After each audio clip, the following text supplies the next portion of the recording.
Hey there, guys and gals. You're listening to the Tempest Universe.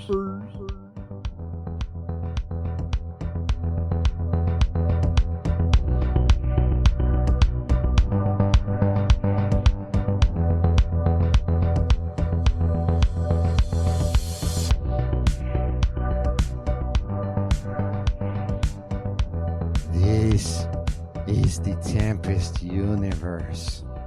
Hey, it's Manny, and thank you for joining us today. We're going to start the podcast with the interview that I conducted on January 30th. Well, for some of you, it's today still. For others, it'll be the 31st, regarding the Eroscibo project out in the UK. And the interview is with Jason Williams. The first thing you're going to see, or should I say listen, because actually I saw it, but you guys will listen to the enthusiasm that Jason Williams has for his project and just for space and science in general. And not only that, but also for educating the public and bringing on volunteers and all that good stuff. So we're going to play that right now. But stay tuned afterwards, because of course, there isn't a podcast episode without talking about current news. And still, EAARO and Jason Williams are current news. And you'll see for yourself. There's bound to be some good things coming out of this camp out in the UK.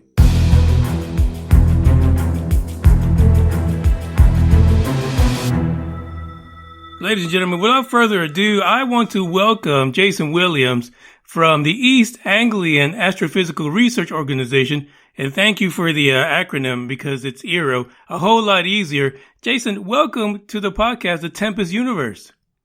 Good afternoon, Manny, and thank you for inviting me along this afternoon. It's much appreciated. Listen, I was shocked and awed first when I got your message, because usually folks, when they see a podcast and it has anything to do with UFOs and aliens and a little bit of science, right? Because I'm a bit of a space geek myself. It's hard to, it's just surprising when someone reaches out. When I saw your name, I was like, no, it can't be. No way. But here you are in the flesh. It's a great pleasure. So, Jason, before we get started, we covered this article from the Sun UK regarding Eroscibo. And actually, the reason why it caught my eye is because of the name Eroscibo and because of the recent events down in Puerto Rico regarding Eroscibo. But before I get started, you have a significant project here. But before I do that, I want to get into who you are and how did you get involved in this part of the scientific community, if you will. Manny, that's a great question. I guess it stems back from my career. I've spent a really successful 30 years working in technology as a sound and communications engineer.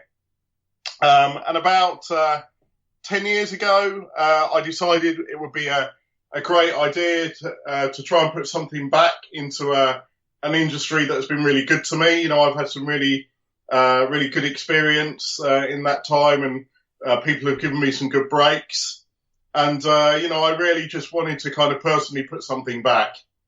So I came up with this idea to start a charitable organisation as a way to inspire and educate people in what I guess are now called the STEAM subjects. So this is your, science, technology, engineering, art, and mathematics. And we're inspiring and educating people in those subjects through some very exciting, meaningful space research projects that we're operating here in the UK.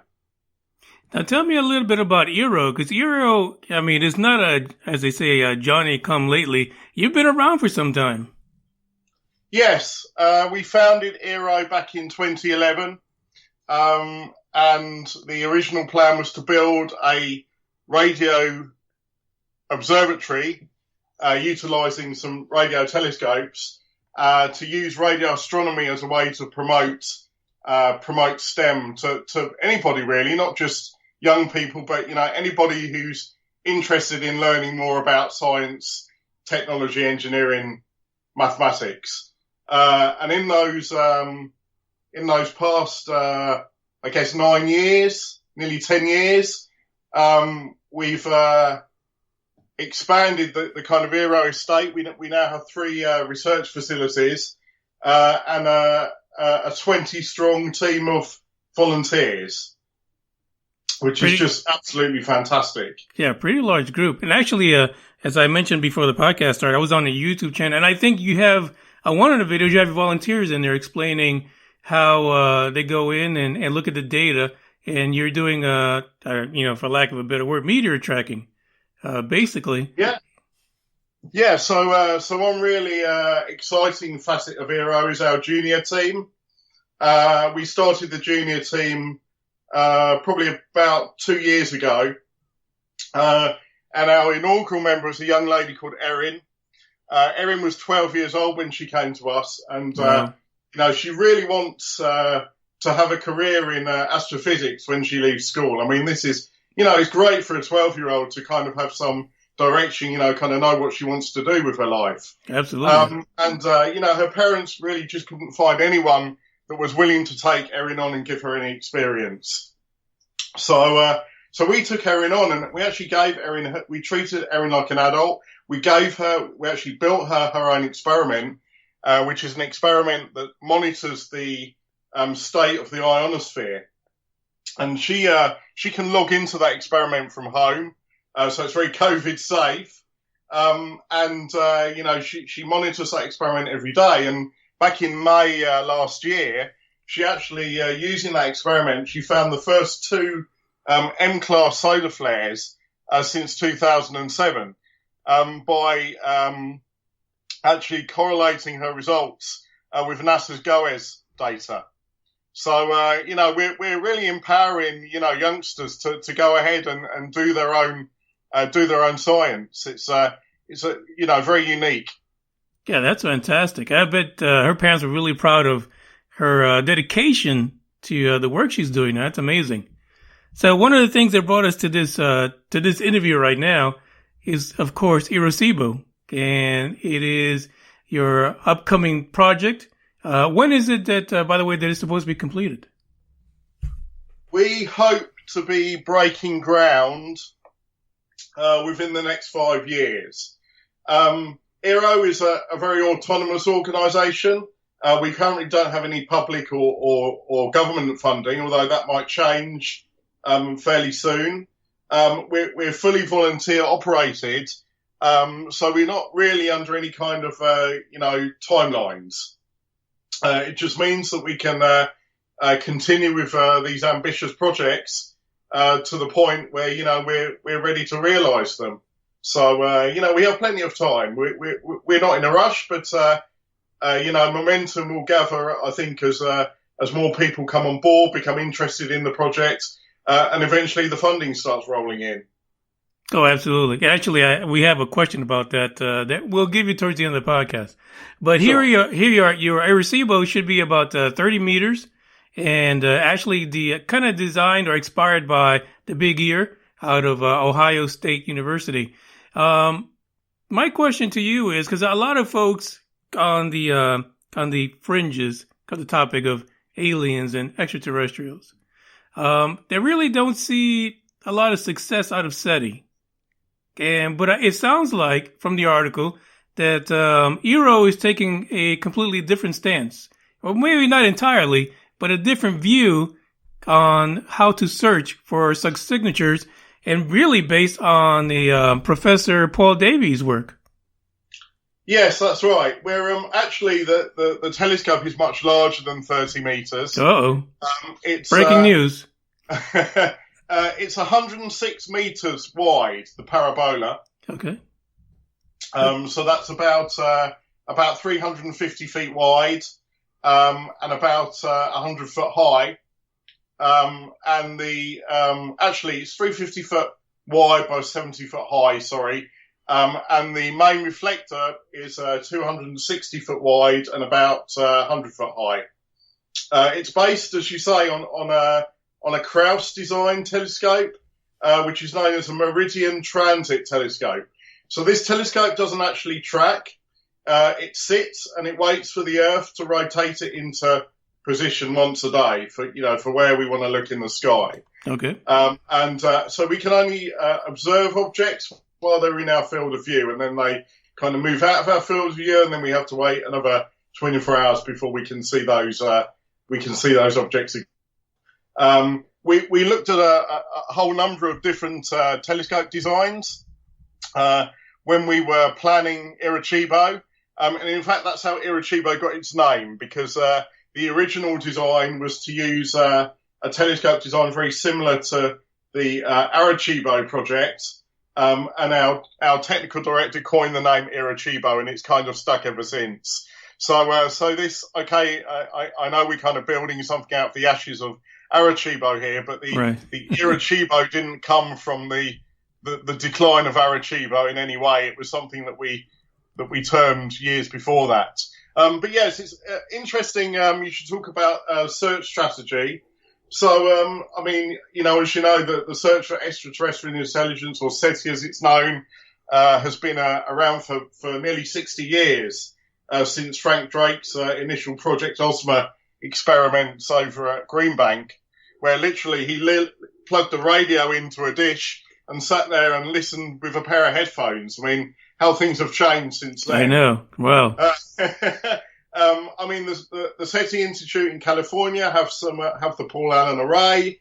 There are a number of other SETI projects in China, and I think also in Russia as well. But all of them seem to have a very similar strategy, and basically they're looking for Earth-like planets that might be sending intentional signals, beaming intentional radio signals to Earth. Well, that is all well and good, providing that advanced civilizations would be interested in Earth. Right. Our strategy is more about trying to detect signs or to detect techno signatures of extraterrestrial activities elsewhere in space. So we think if there are advanced civilizations, and this is following quite closely an idea, as you quite rightly say, from Professor Paul Davis. We believe that if there are advanced civilizations, they may well have some industrial activities in space. One of those industrial activities could very well be interplanetary mining or mining asteroids. We know there's a number of asteroids out there that are very mineral rich, some of them full of gold and other precious elements. If we were more advanced, and we're currently seed funding across the globe some asteroid mining projects. Advanced civilizations may well be out there doing that right now. So with our technology, we're hoping to detect techno signatures or signs of that activity happening in space. Whether that be from kind of industrial machinery or spacecraft propulsion systems. We're looking for some of the kind of radio frequency noise or radio frequency interference that might be produced as a byproduct of those activities. No, and that's really interesting. And it leads to a question that I had is how does humanity, how do we define what a techno signature might be from another civilization somewhere else? Basically, is the idea that it should be fairly similar? Well, I mean, that's a really good question, Manny. And, the answer is, we honestly don't know what we're looking for. We really don't know what the end result is going to be. But there are some signs that will show you or give you a good idea if a signal is being transmitted, or you're receiving a techno signature from space, or if it's on the ground. And one of those observations is if what you're seeing is moving, right? So if it's a static source, you're going to see a signal that's very static and stays at the same frequency for a period of time. If something's moving across the sky, you get that Doppler effect. That effect that you hear when you're standing at the side of a road and a cop car zooms past, and you hear the siren change in frequency as it moves past. Mm-hmm. Right. So certainly one way we can try and differentiate between those signals is if we see something moving. So what happens, and I can imagine, right? So you're saying that it's going to be fixed on a particular part of the sky. It comes back to that every 24 hours, let's say. So I would imagine then that if you come back the next 24 hours, next 48 hours, and you're getting the same signal, you found something. This would be absolutely, yeah. Right, Eroscibo's wow signal, basically. So yeah, and then I guess if we find a signal, then comes the hard work to absolutely make 100% sure right. that signal isn't coming from a man-made source or from any kind of natural phenomena. You know, you've got to be 100% sure that what the signal you've received is extra, that you think is extraterrestrial. And then you have to then go and collaborate that with a number of other observatories, radio telescopes, to see if they're getting the same signal. So, there's an awful lot that you have to do, if you receive a signal before you can actually go and publish that as a discovery. Absolutely. And that actually led me to my next question is, we recently saw a news article regarding a signal from, where was it? Proxima Centauri. Yeah. We had this signal. How do you actually filter out whether or not that signal is man-made, as opposed to being from, 4.2 far all the way out there? I think the signal from the Breakthrough Listen project received from that may have been from Alpha Centauri. I think that was actually leaked. So I don't think the discovery had been officially released. I think they still have a lot of work to do to confirm that signal is actually something that may have been extraterrestrial. I see. So it didn't go through the confirmation process, basically. I think that might be the case. I see. Well, that's interesting. Here's another question, and this is one that really gets me because, I've been following, space discoveries and how, different organizations search the skies. And one of the things that really, for lack of a better term, just gets my goat, really gets me fired up, is the fact that a lot of times these projects, which are looking for things like techno signatures and things like that, they target parts of the skies that are billions of light years away. And the question here is for EAARO, what's going to be the target? Is it going to be a part of the sky that's nearer to us where you can possibly have a two-way communication? It might take a few years, but is it possible that EAARO would search a little closer to home? Do you know what, Manny? That is a really good question.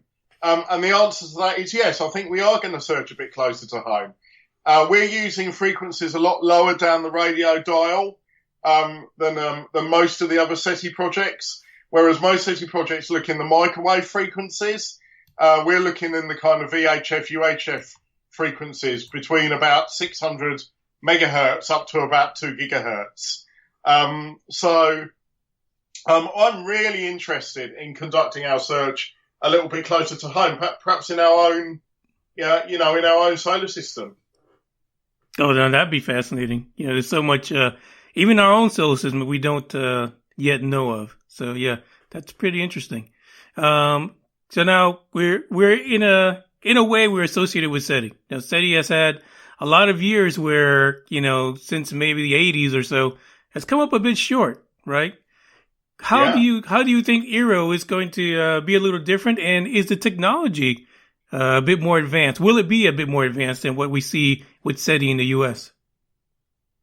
I don't think in any way we're looking at competing with any of the other SETI projects. I think all the SETI projects are doing great work.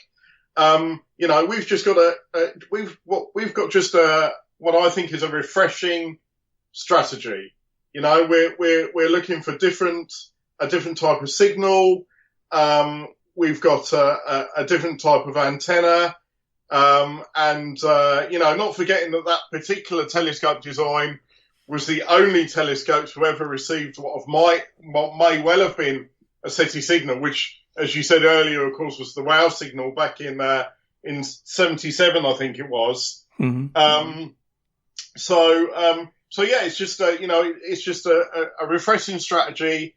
We're looking for different signals, and as you say, maybe we're also looking a little bit closer to home.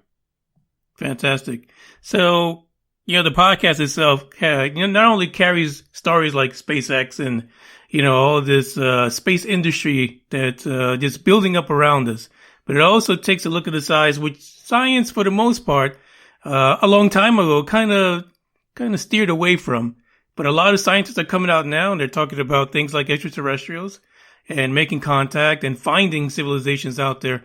So the question here for you personally, what does that mean to you? What does that mean to you to make contact, or the fact that there could be, and I would think mathematically speaking, there is extraterrestrial intelligence out there somewhere?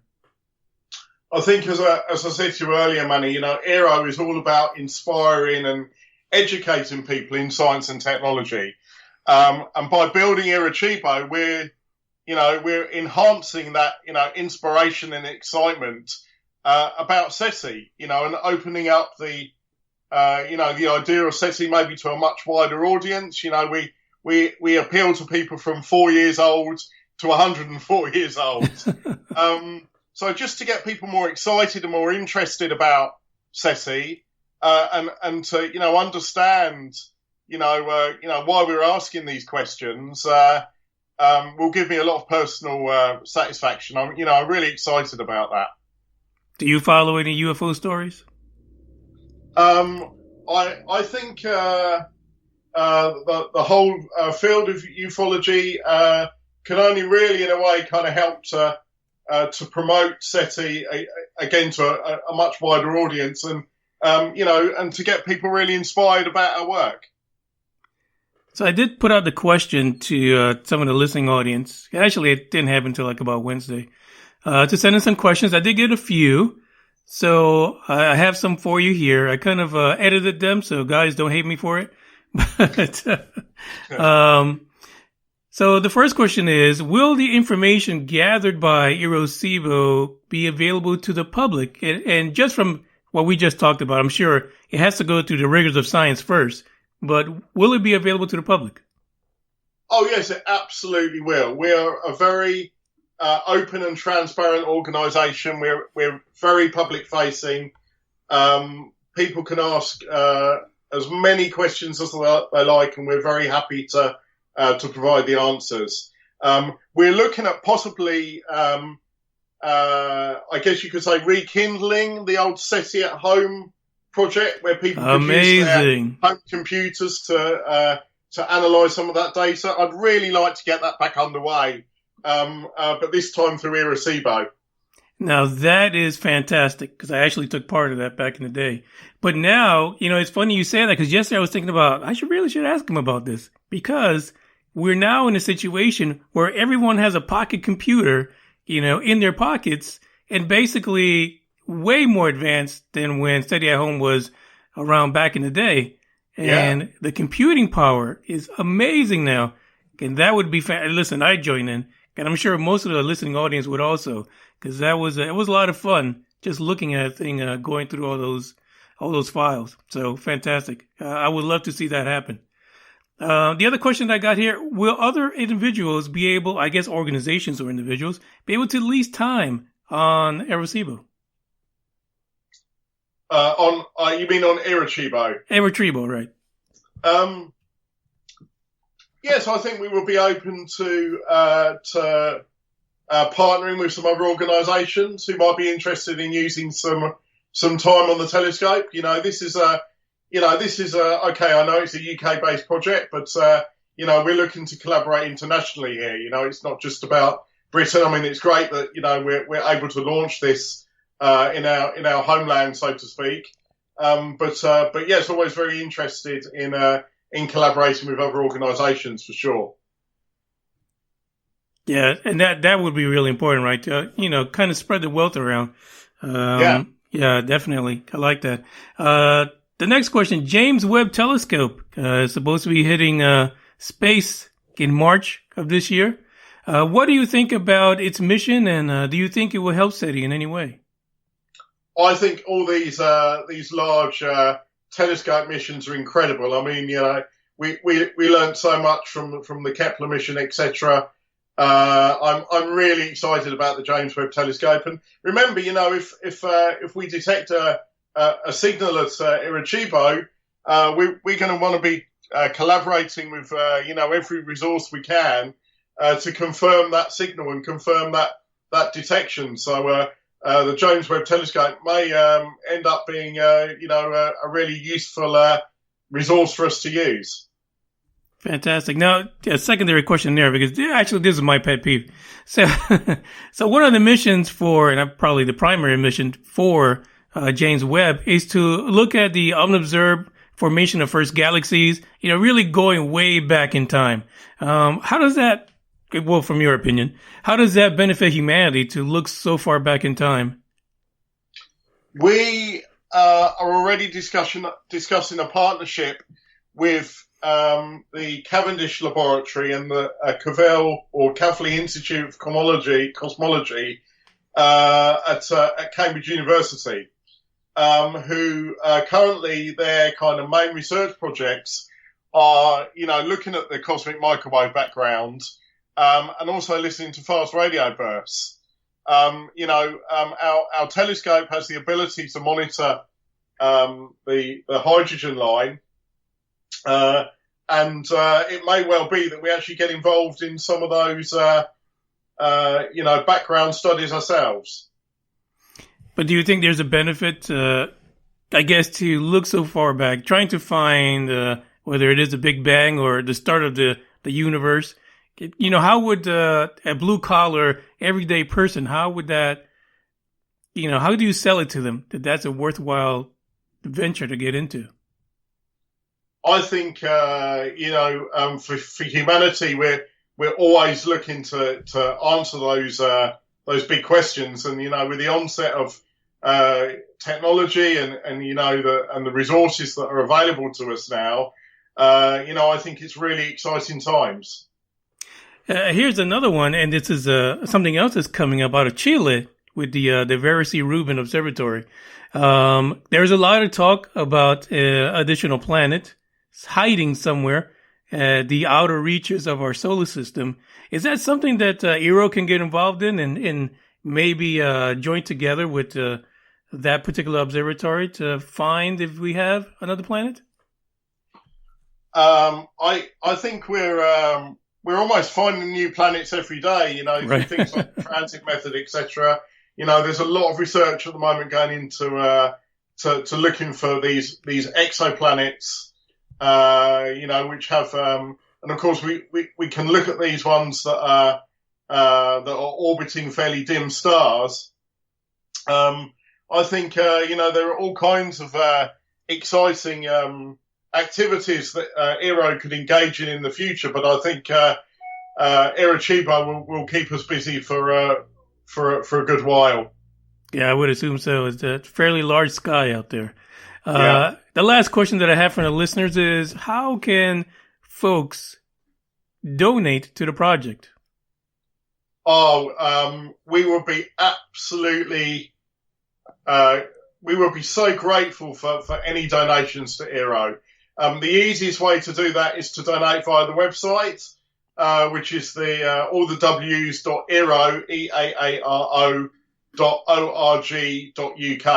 I'm sure, Manny, you wouldn't mind kind of publishing that web address for us on the podcast. There's kind of three ways you can get involved. You can either join as a volunteer. We're always looking for volunteers, people that have skills and experience that they can contribute to the project. So that's certainly one way. You can join as a supporting member, which is currently around 35. It's probably going to be around $35-40 a year. And you get a really nice EAARO mission patch. You get a window sticker. You get discount to our EAARO events, and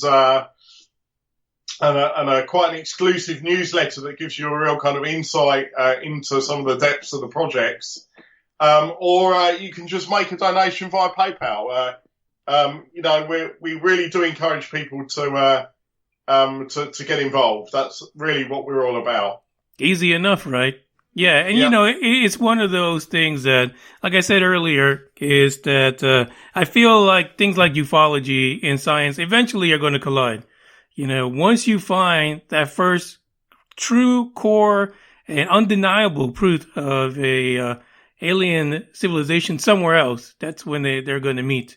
But I think I think, Manny, we're all asking the same question, right? Maybe in a slightly different way, but you know, we all want to know the same answers, don't we? Oh, absolutely. So here's a question for you, last one for today, and then I'll you know, you can close the podcast episode with anything that you would like to share with folks. But you know, a lot of people feel that the reason why governments are not openly talking about, you know, UFOs, aliens, or anything that's not from our planet, anything extraterrestrial, is because it will cause a significant panic. Do you think that if EARO comes across a wow signal of their own and it's identified as being true and factual, solid evidence, and there is some way, let's say, well, maybe even Alpha Centauri, there's a two-way communication, do you think that's going to throw our own civilization into a panic? Not necessarily. No, I think there's going to be many people that are very, very excited about a discovery like that, and it's something that we should share. You know, we should share worldwide. You know, I would be looking to, you know, if we made a discovery kind of in line with the various SETI protocols that have been put forward, I think since kind of the 80s, to make it public as soon as we could. That's fantastic. Like I said, I can't wait till that happens. So Jason, the last words for you, whatever last things you want to share. I do have in the description all the links. I have the article links. I have the link to the website for EARO, and hopefully, you know, folks will get really fired up about what you guys are trying to do. And please, I would really just really appreciate if people would very kindly kind of follow our progress. You can find us on social media. You can find us through our website. You know, just follow the progress, and please join and become part of the adventure. Absolutely. Folks, be sure to give them a follow, and I'm sure that even if you go to the YouTube channel right now, that's linked in the description, you'll see some amazing work regarding meteors and how they're tracked through EARO. It's fascinating, to say the least. So give that a visit. Give the website a visit. Give EARO a follow, and let's see what we discover in the future. Jason Williams, thank you for joining us today. I appreciate you being here.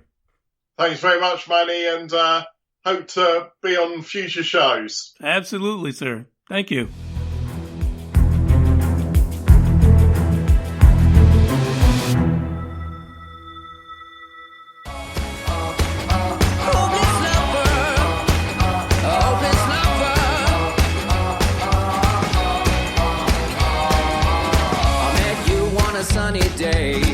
Right there, you took my breath away. Young and pretty, was it just a dream? The next day, you called me up. You told me I'm your little buttercup. You came over and you fell into my arms. Well, I know what I feel. Please tell me your love is real. You make me smile when I think of you. If I am down or when I am blue, I can't get enough. You make me happy, I feel so fine. Oh, how I wish that you were mine. I can't get enough. Hopeless lover. I woke up all soaked in sweat, weird chills running down my neck. I'm going crazy from just the thought of you. A long blonde hair and your beautiful smile. Your sense of humor makes it all worthwhile. Don't make me wait, it's not a funny game. You know just what I feel. Please tell me our love is real. You make me smile when I think of you. If I am down or when I am blue, I can't get enough. You make me happy, I feel so fine. Oh, how I wish that you were mine. I can't get enough. Hopeless lover, a hopeless lover. Hopeless lover. You make me smile when I think of you. If I am down or when I am blue, and I can't get enough. Can't get enough. I can't get enough. I can't get enough. You make me smile when I think of you. If I am down or when I am blue, I can't get enough. You make me happy, I feel so fine. Oh, how I wish that you were mine. I can't get enough. Hopeless lover. Hopeless lover. Hopeless lover. And that's what I am. You make me happy, I feel so fine. Oh, how I wish this girl were mine. And I can't get enough. A hopeless lover. Funny thing that at the beginning of the podcast, I actually had Bugs the UFO Hunter in here with me as I record the intro. But for damn sure, when it was time to have Jason Williams on, I gave him the boot. He was down on the first floor because his snoring is just horrific. And just now, I was about to record this segment. God, I promise you, as soon as I hit record, the snore button goes on. Maybe that's his way of being part of the podcast. I'm not even sure. But let's get on to these two articles that I have for today, and then I'll let you go about your business, if you will.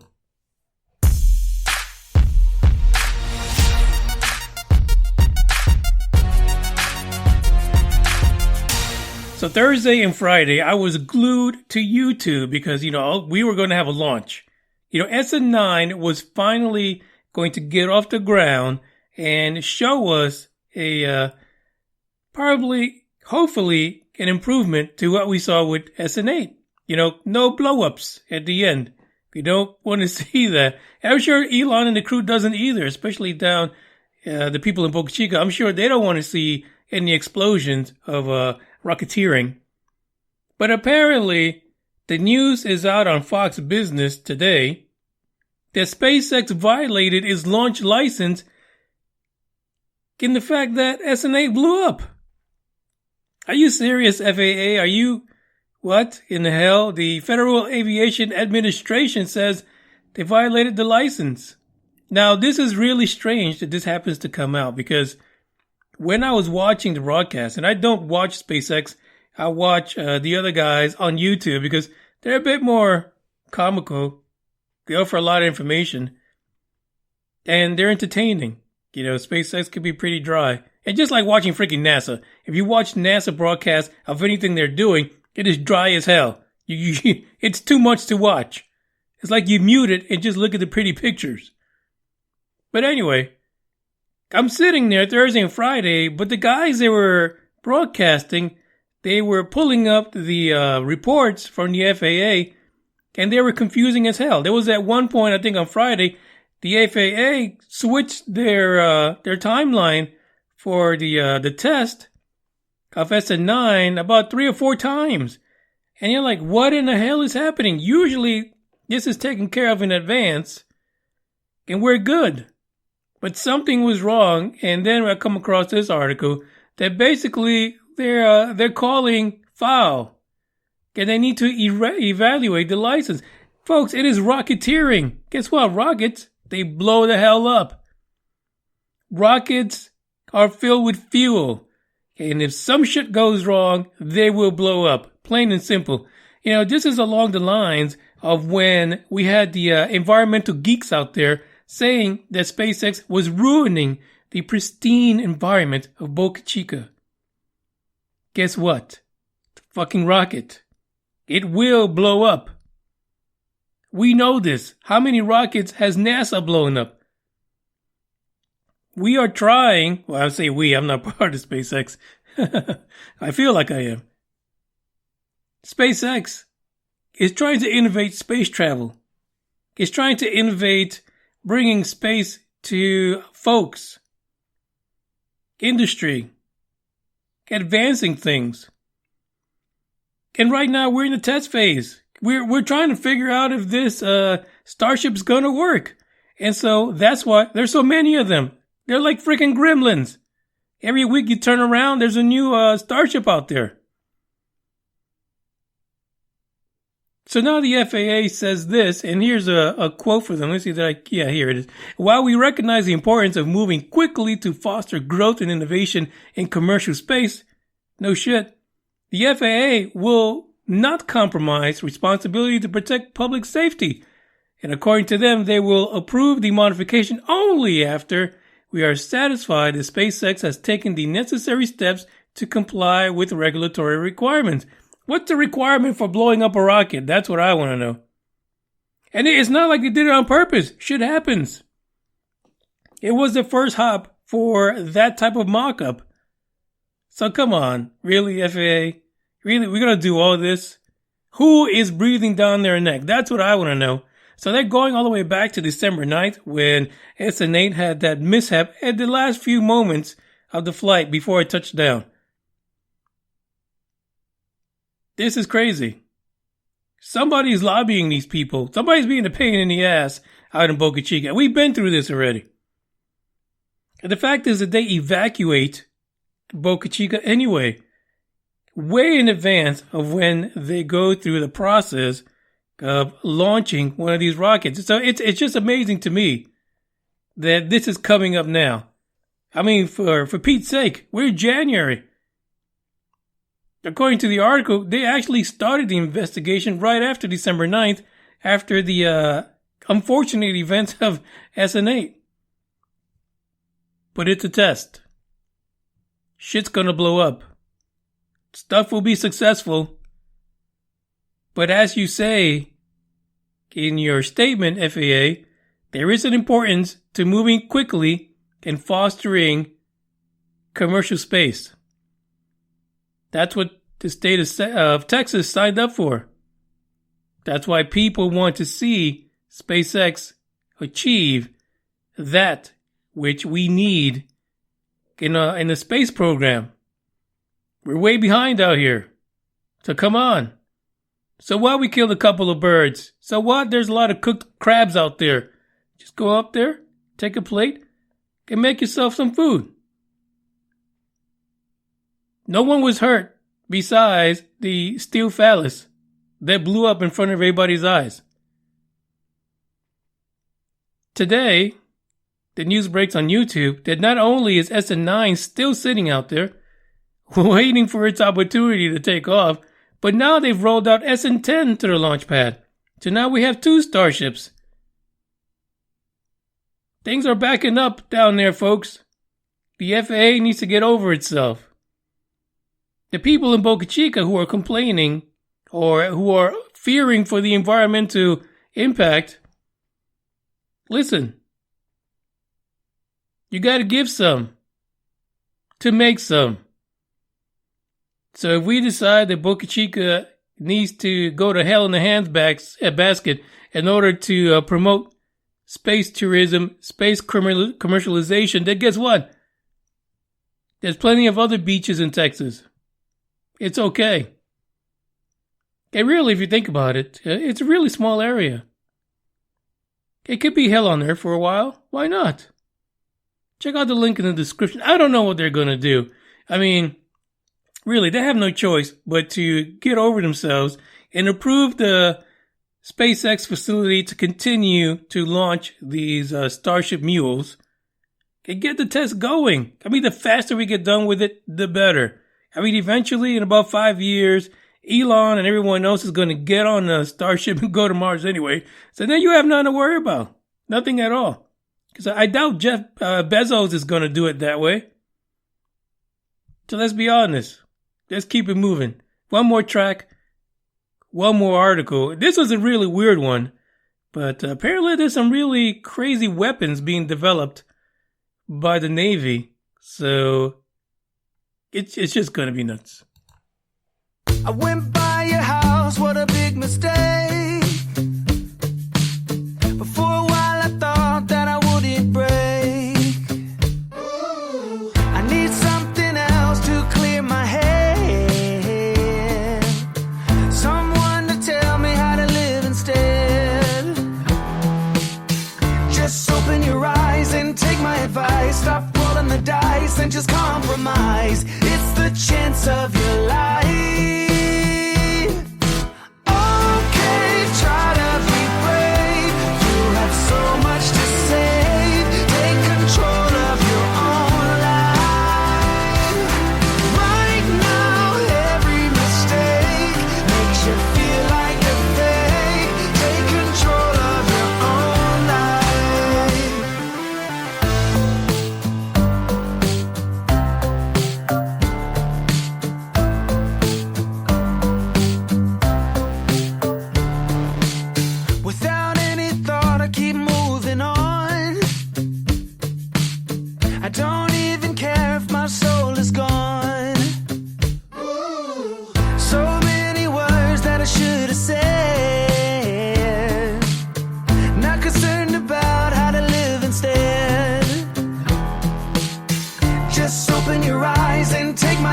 Stop rolling the dice and just compromise. It's the chance of your life.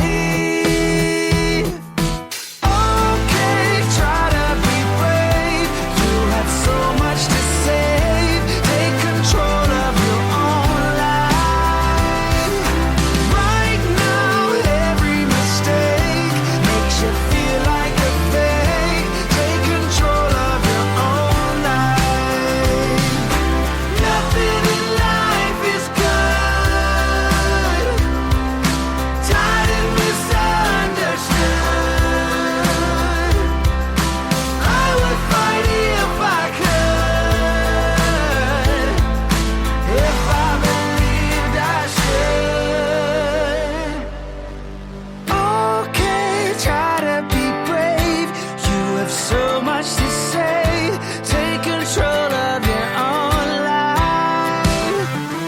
Okay, try to be brave. You have so much to say. Take control of your own life. Right now, every mistake makes you feel like a fake. Take control of your own life.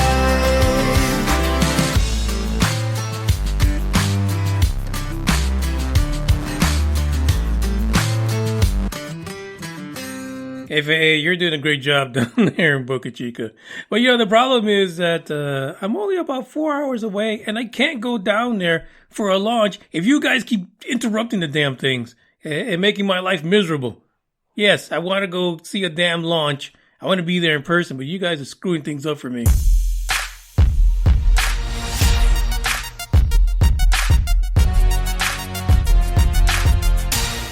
There is a news article that was published recently out of the drive.com. Navy UFO patent document talk of Spacetime modification weapon, and there's details on experimental testing. What in the hell is going on? We've barely got to the point where we're supposed to be getting documents of UFOs being identified and scientific talk and all this kind of stuff, analysis, whatever it is, from all these government agencies here in the United States. But apparently, we've got some UFO patents out there.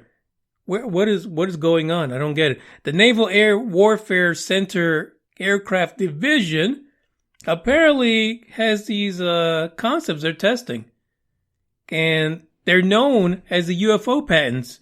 And it's probably not what they're called, right? I'm sure that they're not. But it turns out that some of these patents have actually been verified, if you will, by the head of the Navy's Aerospace Research Enterprise.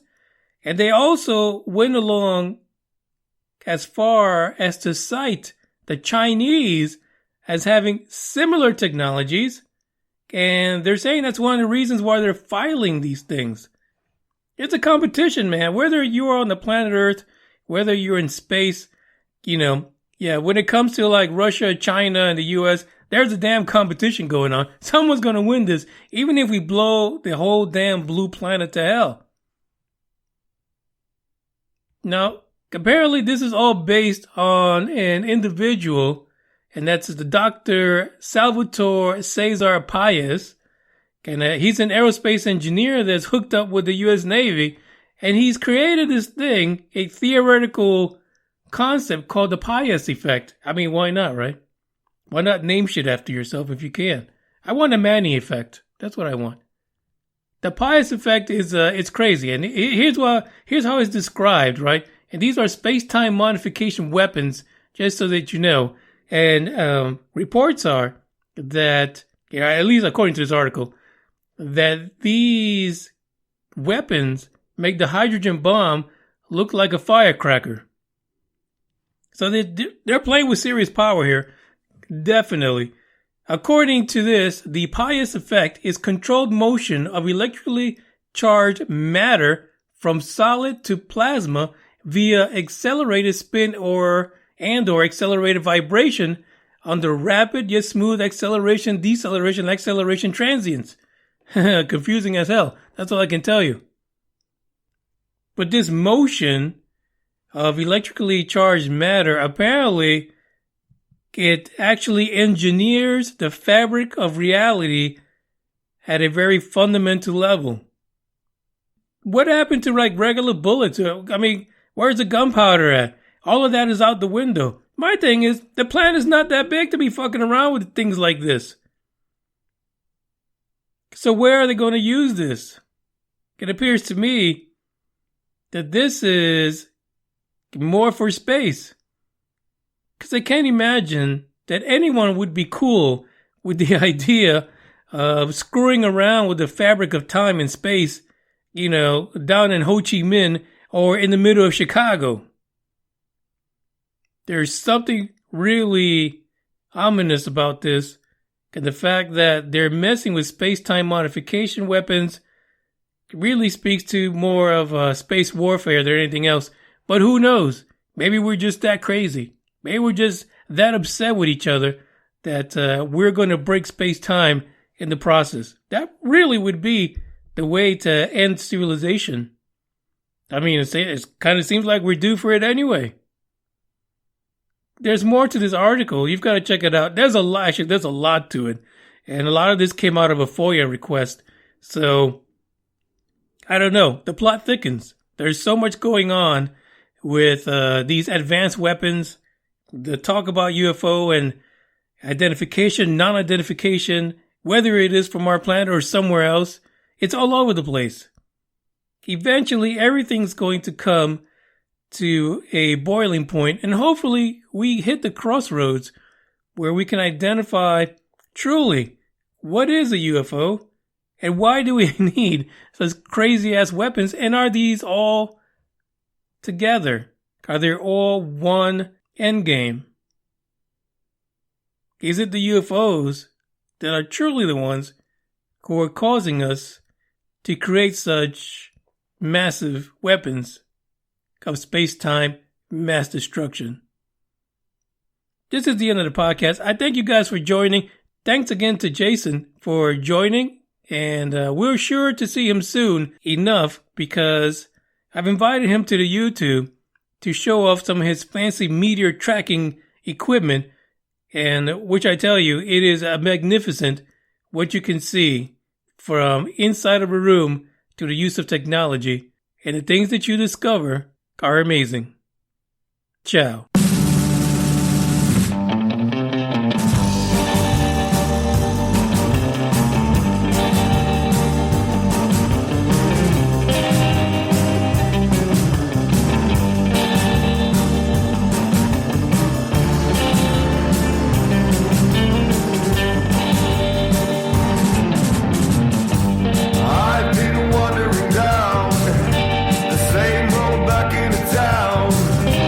Talking